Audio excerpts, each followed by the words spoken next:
j'ai décidé de vous redonner le choix de notre avenir parlementaire par le vote. Dimanche soir, Emmanuel Macron savait que le bilan des urnes au soir des européennes allait être mauvais pour lui. La campagne de Valérie Hayé n'a pas décollé et celle de Jordan Bardella était très haute. En plus de ça, depuis 2002, Emmanuel Macron doit affronter une majorité relative à l'Assemblée nationale et un chaos quasi constant. On l'a encore vu ces derniers temps avec ce fameux drapeau palestinien brandi par un député de l'OGU de la France Insoumise. Donc voilà, il était dans une impasse.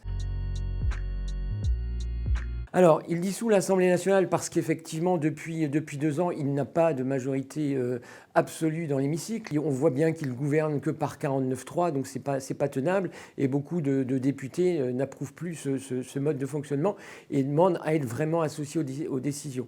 Donc, il ne pouvait pas faire autrement que de dissoudre. À un moment, on aurait pu imaginer qu'il dissolve l'Assemblée à l'automne au moment du vote du budget, mais il a préféré un peu prendre tout le monde de court juste avant l'été. Une manière aussi peut-être de se garder des chances en main de pouvoir avoir une majorité importante à l'Assemblée, mais rien n'est assuré.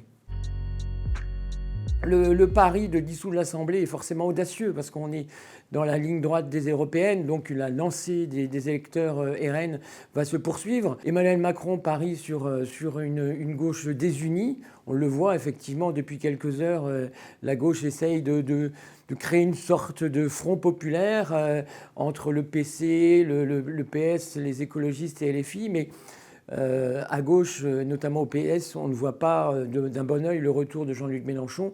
Donc on préfère faire une alliance de François Ruffin à Bernard Cazeneuve, mais sans Jean-Luc Mélenchon. Mais les Insoumis veulent peser sur ce scrutin législatif et veulent imposer leurs règles. Donc la gauche s'attend à vivre des heures difficiles dans la perspective d'une union. Pareil pour LR, parce qu'effectivement la Renaissance aimerait nouer une alliance avec LR, mais les Républicains ne sont pas prêts à la nouer. Et le RN, lui, cherche lui aussi à faire une alliance très large avec ce qu'ils appellent les patriotes. Donc il lorgne du côté de Reconquête, voire même, Sébastien Chenu en parlait ce lundi matin, d'une union avec des patriotes de gauche. Alors je ne sais pas trop ce que c'est, mais lui, il parle de cette union vaste des patriotes. Difficile de savoir qui va tirer son épingle du jeu de cette législative, parce que donc, ça va se dérouler dans quelques semaines. C'est une campagne express, 3 semaines. Donc effectivement, la gauche essaye de peser, mais elle est désunie.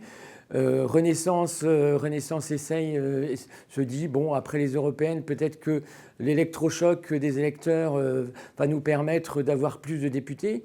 Mais au sein des militants, on n'y croit pas. Comment on peut faire un pari si risqué avec 3 semaines de campagne et avec un électorat RN sur sa lancée?